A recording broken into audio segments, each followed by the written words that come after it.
Assalamualaikum warahmatullahi wabarakatuh. My name is Kapitaria Nukimpo Ellen from 5E class. Here I'd like to explain about evaluating ELT textbooks and material. So this is my explanation. Okay. According to Hutchinson and Weathers, textbook evaluation is basically a straightforward, analytical matching process where matching needs to available solution. My own views is that this issue is rather more emotive and controversial for teachers. Many would agree with Wallace that textbooks, especially course books, represent a problem and in extreme cases are example of educational failure.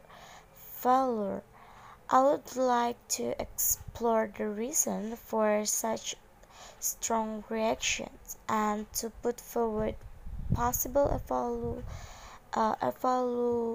evaluative solution. I wish to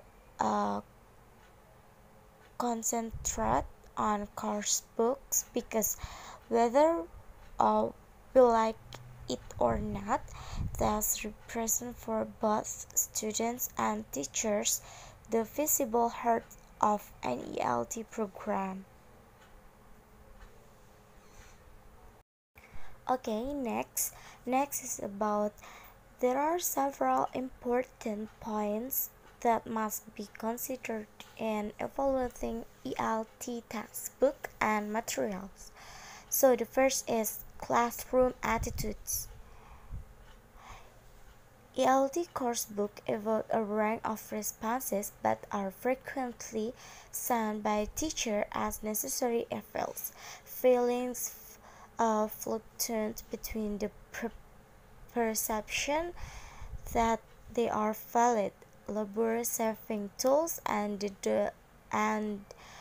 the doleful belief that masses of service is skillfully marketed.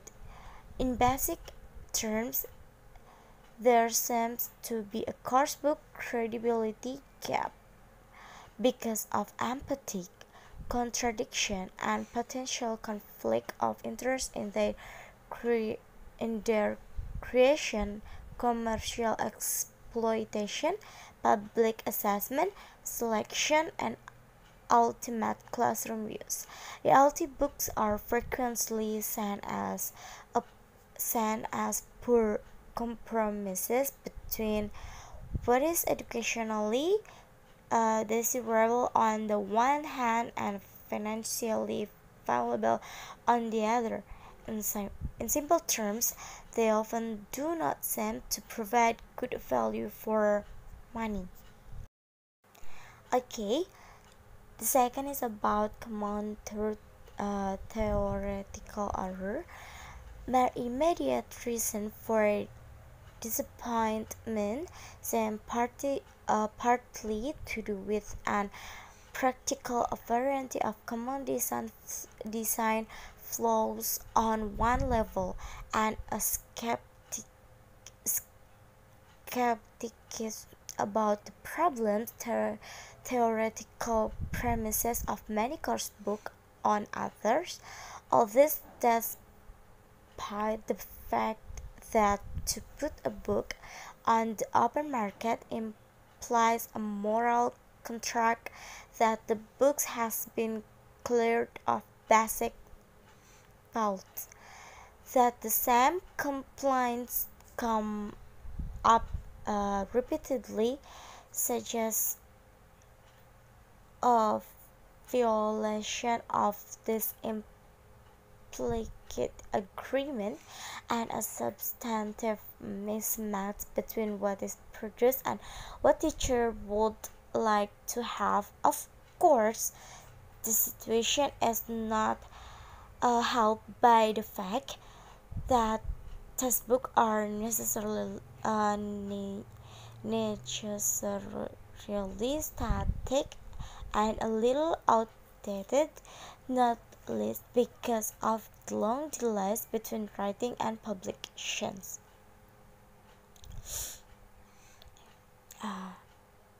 Practical problems include such recurring faults as the failure to describe adequately the language level of target learners, uh, the production of workbooks or exercise pages that demand microscopic handwriting, the omission of course rationally stating exactly who the book is intended for or how the material is selected and sequenced.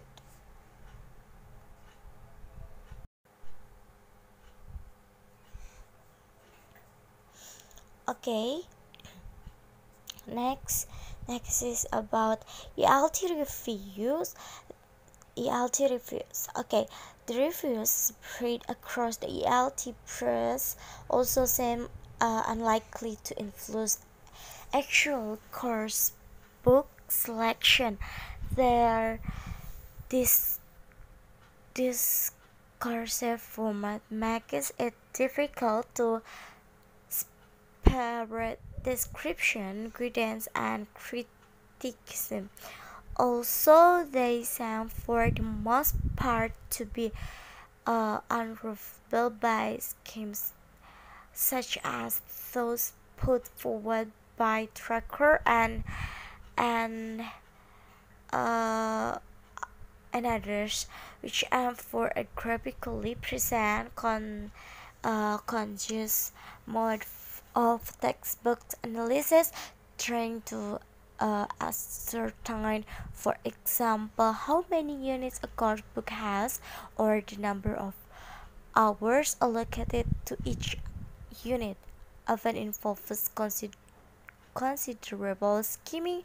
It is difficult in one number of cases to say with certainty exactly what a review really does feel about the relative advantage or disadvantage of a specific course book.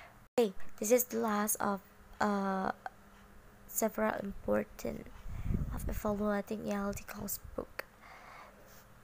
The last is suggested for discussion. I would like to present what I think is about your summary course book criteria of common core factors that reviewers, administrators, teachers, learners, and educational advisors most frequently use in deciding whether or not a textbook is chosen. A major caveat is necessary. However, no one is really certain what the criteria and constraints are actually operative in ELT contexts worldwide, and textbooks certain are emphatically local. That's all for me. Thank you for attention. Assalamualaikum warahmatullahi wabarakatuh.